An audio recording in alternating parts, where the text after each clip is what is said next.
আজকের ভিডিওতে দেখতে পাবেন জাস্ট খাবার আর খাবার। সো লাস্ট কিছুদিন আমি কি কি রান্না করেছি বা খেয়েছি সেটাই শেয়ার করব আজকের ছোট্ট ভিডিওতে। যদি কোনোটির রেসিপি দরকার হয় তাহলে কিন্তু কমেন্ট করে জানাবেন, আমি ট্রাই করব রেসিপি শেয়ার করার। আমার মায়ের কাছে গেলে মা এমন বড় ড্যাগে করে গরুর মাংস রান্না করে, কারণ মাংস জ্বালিয়ে জ্বালিয়ে খেতে আমার অনেক বেশি পছন্দ। এটা আমার একটা বেস্ট খাবার মনে হয়।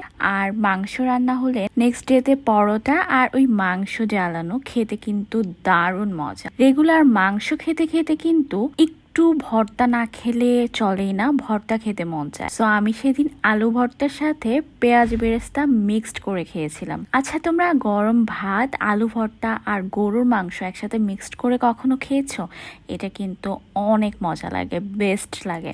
আমি যতদিনই শিবচরে থাকি না কেন, পলাশ মামার এই ফুচকা আমার রেগুলার বিকালের নাস্তা মাস্ট। দেন সেদিন মা রান্না করেছিল আস্ত মুরগির রোস্ট। এটা খেতে কিন্তু অনেক মজা ছিল। রেসিপি লাগলে কিন্তু জানাবে, শেয়ার করার ট্রাই করব। সেদিন আরো খেয়েছিলাম রুই মাছের মাথা দিয়ে মুড়িঘণ্ট, যেটা আমার অনেক অনেক পছন্দের।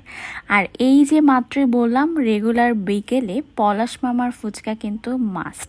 আমাদের হাতিরবাগান মাঠেও কিন্তু একটা ভেলপুরি পাওয়া যায়। এটা ছোটবেলা থেকেই আমি খেয়ে আসছি, বাট আগের টেস্টটা অনেক বেশি ভালো ছিল এখনকারটার থেকে। পরোটা বাটার দিয়ে খেতে আমার অনেক ভালো লাগে। তোমাদের কার কার পছন্দ বলো তো দেখি। সাথে থাকবে গরম গরম ঘন দুধ চা আর ডিম ভাজা।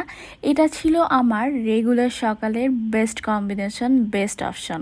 আর সন্ধ্যাতে এমন দুধ চা অবশ্যই থাকতে হবে। প্রতিদিন আমি যেটাই খাই না কেন, পলাশ মামার ফুচকা কিন্তু আমার না খেলে আমার ঘুমই হবে না। রাতে বাড়ি ফিরে আবার একটু হোয়াইট সস পাস্তা রান্না করেছিলাম। এবারে তোমাদের একটা বেস্ট মোমোর সন্ধান দিই। ঢাকার নূরজাহান রোডে তো অনেক রকমের মোমো খেয়েছো, রাইট? সো শিবচরে হাতিরবাগান মাঠের এই মোমোটা একবার হলেও কিন্তু সবার ট্রাই করা উচিত। ঢাকা থেকে মোমো খেতে হলেও তোমাদের শিবচরে কিন্তু আসতেই হবে, যদি একবার ট্রাই করে থাকো।